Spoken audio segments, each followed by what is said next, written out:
성도 여러분 안녕하십니까? 오늘도 아침 예배에 찾아오신 성도님들을 진심으로 환영합니다. 어떤 사람이 실제로 주님을 따를 수 있을까요? 그리고 누가 이 세상에서 나그네처럼 살아갈 수 있을까요?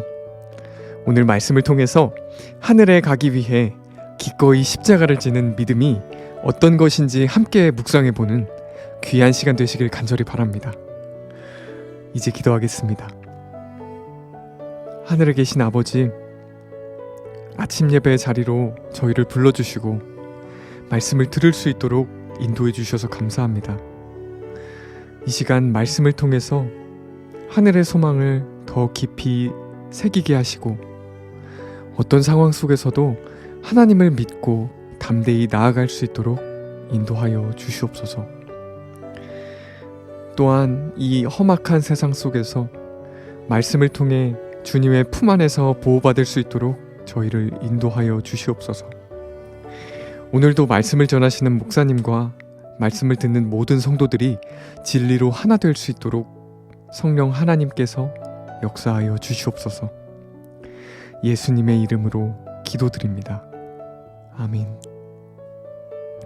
오늘 저희가 함께 묵상할 제목은 하늘은 어떤 값을 주고 사도 싸움입니다.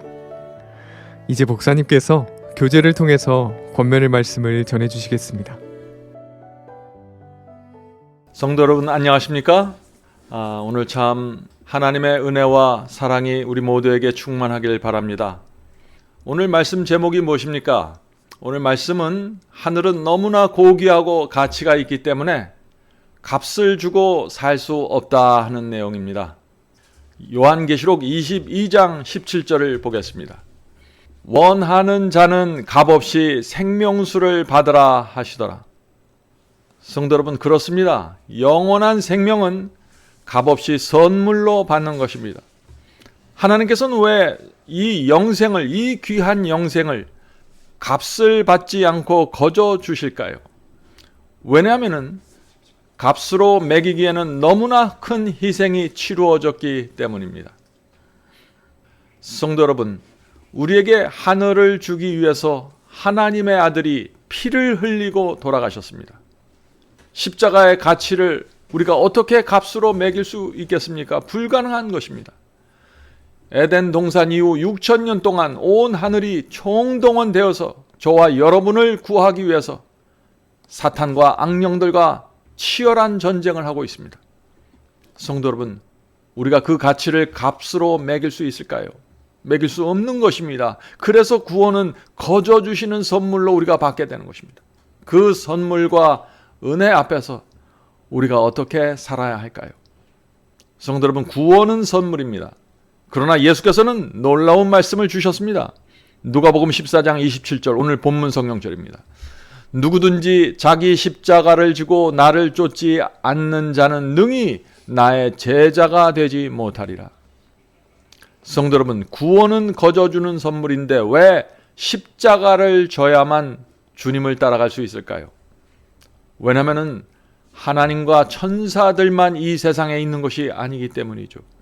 이 세상에는 사탄과 수많은 악령들이 우리가 주께서 주시는 말씀대로 따라가지 못하도록 방해하고 막고 있는 것입니다. 그러므로 손해의 십자가, 희생의 십자가를 지지 않으면 아무도 진리의 길을 따라갈 수 없게 이 세상을 그렇게 만들어 놓은 것입니다. 사탄과 악령들 때문에 십자가를 져야만 하는 것입니다. 성도 여러분, 주님을 이 세상 무엇보다도 소중히 여기는 마음이 있어야 하는 것입니다. 그래야만 주님을 따라갈 수 있다 하는 것이죠. 주님의 피와 은혜에 감사한 심령, 그 심령이 있어야 십자가를 지고 주님을 따를 수 있습니다. 자, 오늘 본문을 읽겠습니다.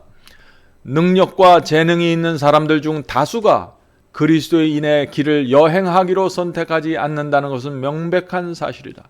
대부분의 사람들이 넓은 길을 가고 있다는 것이죠. 그들의 재능과 능력은 위대한 창조주, 하늘과 땅의 주님께 바치기에는 너무나 귀중하단 말인가. 성도 여러분, 온 하늘이 우리를 위해서 무엇을 희생했는지 모르면 십자가를 질 수 없습니다. 진리를 위해서 희생하는 길을 걸어갈 수가 없는 것입니다. 하나님의 사랑과 희생과 온 하늘이 무엇을 했는지 모르면은 우리는 우리 앞에 있는 적은 희생도 감당하지 않게 되는 것입니다. 사탄은 우리가 진리를 이해하고 깨닫고 믿는 것을 막을 수 없습니다.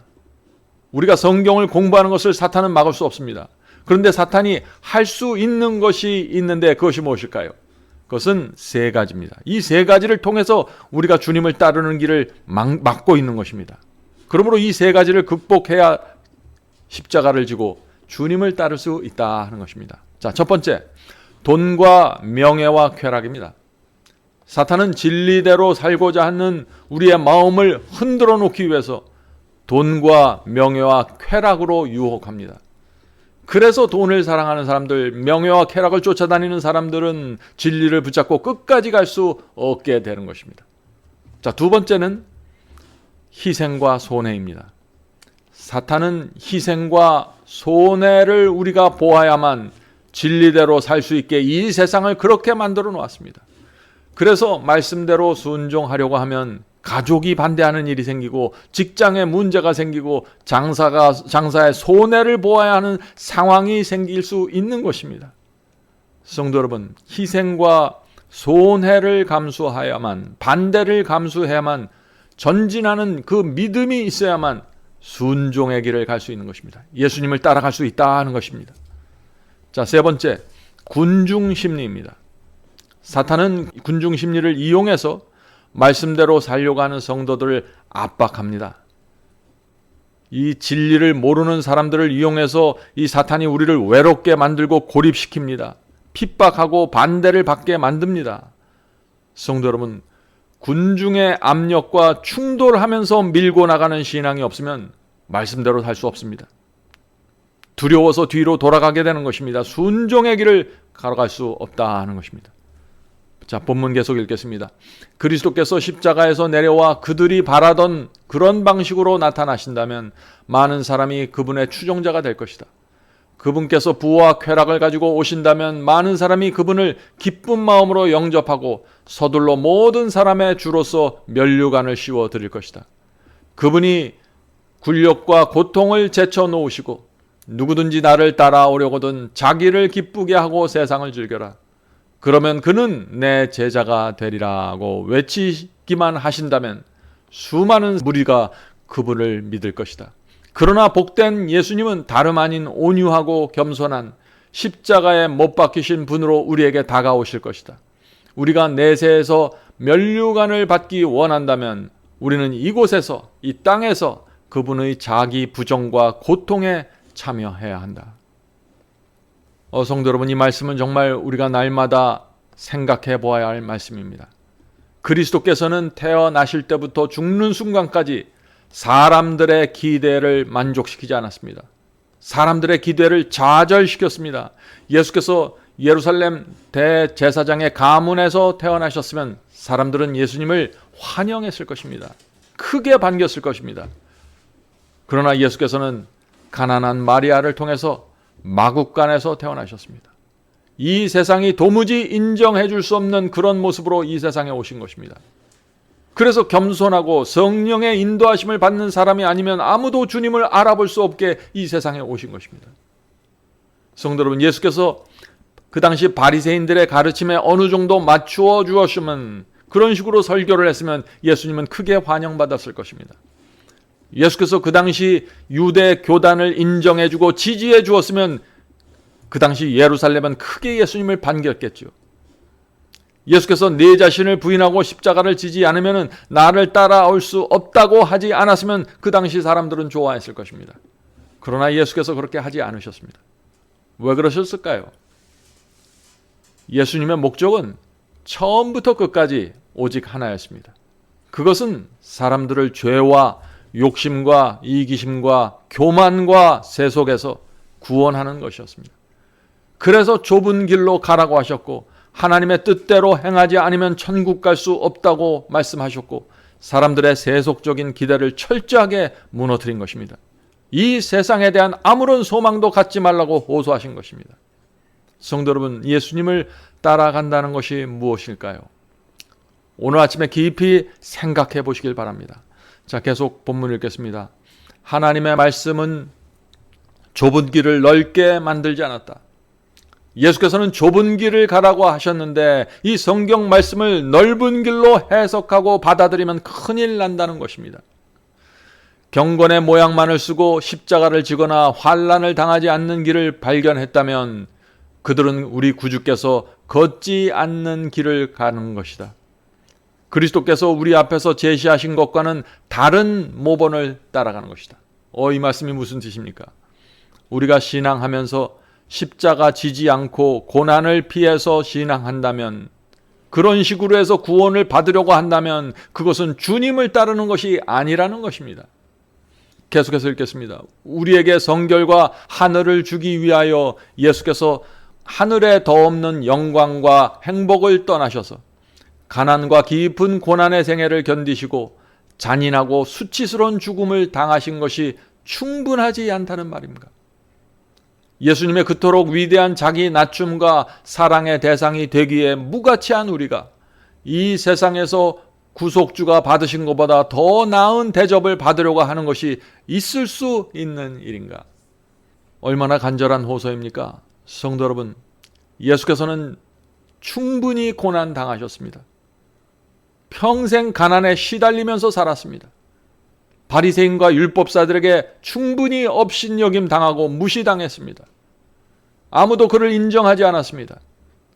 그러나 우리를 포기할 수 없으셨기 때문에 그 모든 수모를 감당하신 것입니다.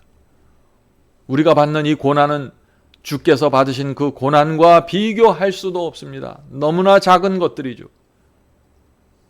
바울은 그래서 고난을 피하지 말라고 호소하고 있는 것입니다. 디모데후서 2장 3절입니다.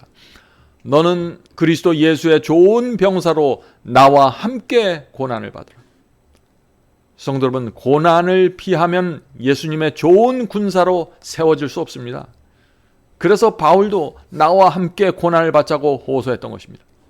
디모데후서 1장 12절입니다. 디모데후서 1장 12절. 이로 말미암아 내가 또 고난을 받되 부끄러워하지 아니함은. 자, 바울이 고난받기를 부끄러워하지 않은 이유가 무엇입니까? 배고프고 매를 맞고 감옥에 들어가서 이 세상 사람들이 볼 때 참으로 참담한 삶을 살았지만 부끄럽지 않은 이유가 무엇일까요? 계속 이어집니다. 내가 믿는 자를 내가 알고. 부끄럽지 않은 이유가 뭐예요?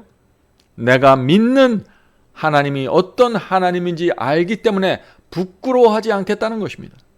성도 여러분, 우리가 믿는 분이 정말 누구인지, 얼마나 위대한 분인지 알면 우리는 고난받기를, 이 세상에서 진리 따라가면서 가난하게 되는 것을 부끄럽게 여기지 않을 것입니다. 당당하게 살아갈 것입니다. 사람들이 나를 인정하지 않아도 전혀 부끄럽지 않을 것입니다. 계속해서 읽겠습니다. 내가 믿는 자를 내가 알고 내가 알기 때문에 또한 내가 의탁한 것을 그날까지 그가 능히 지키실 줄을 확신함이라. 성도 여러분, 얼마나 능력 있는 말씀입니까? 하나님께서는 우리의 삶이 다하는 날까지 우리를 지켜주실 것입니다.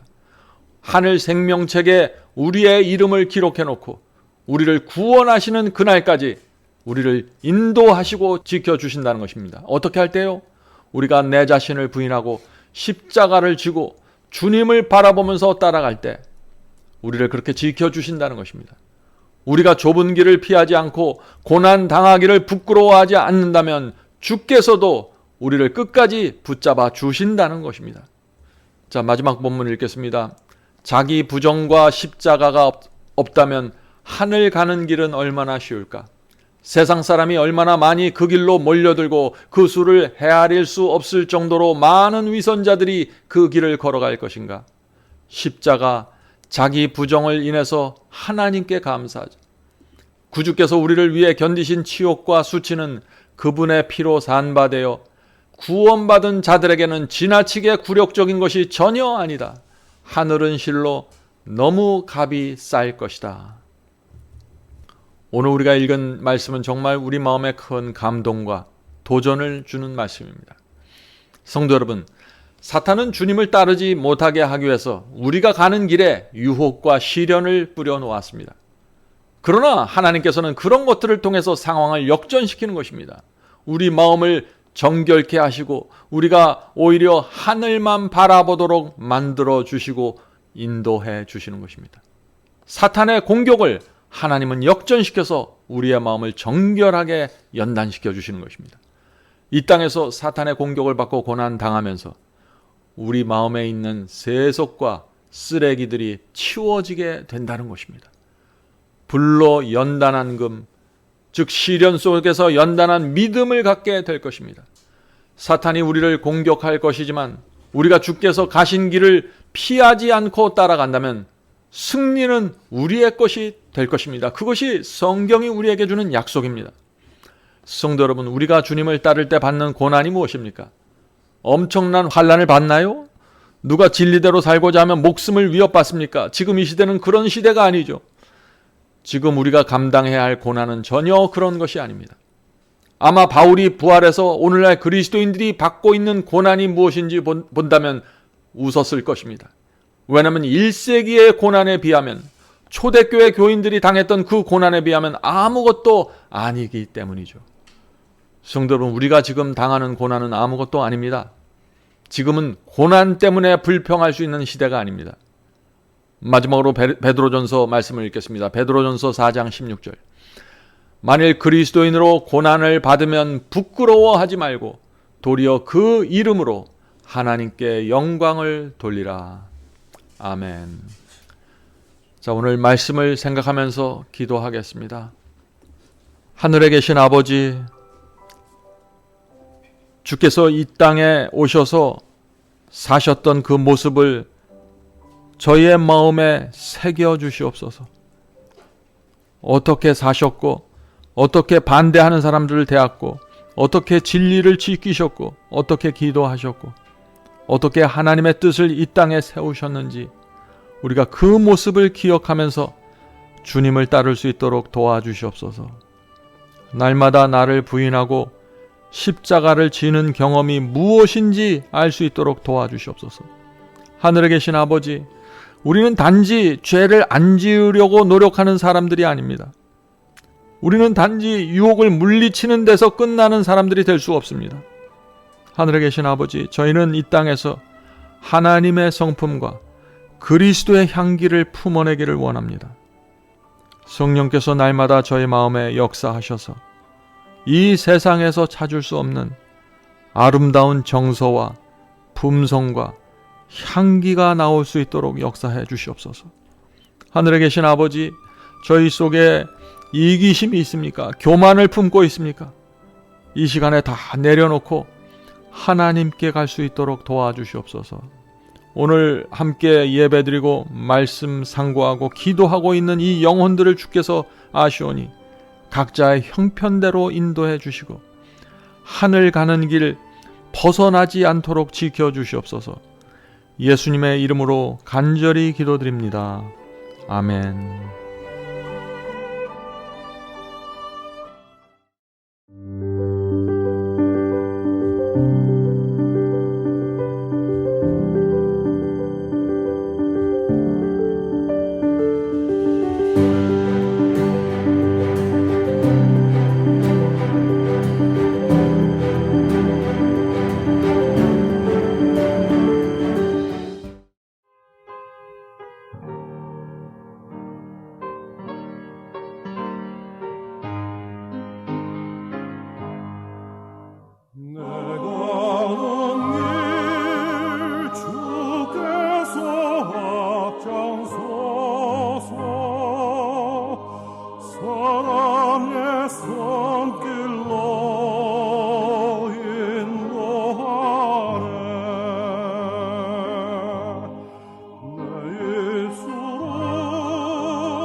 따르리.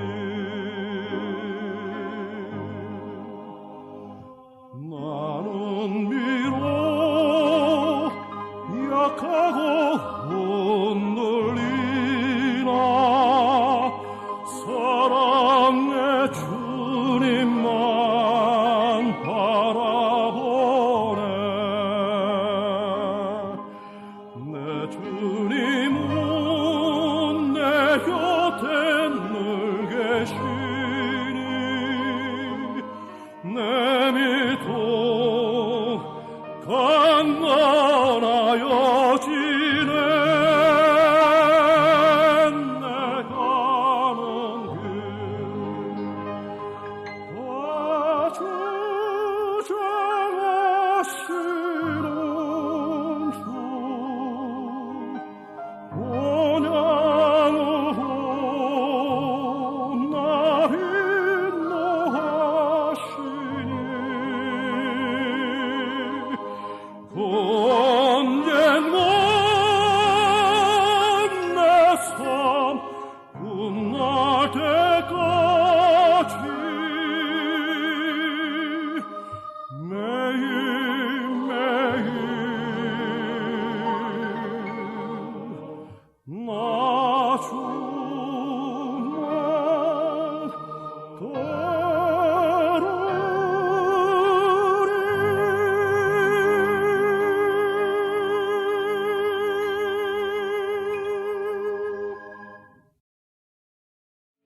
따르리.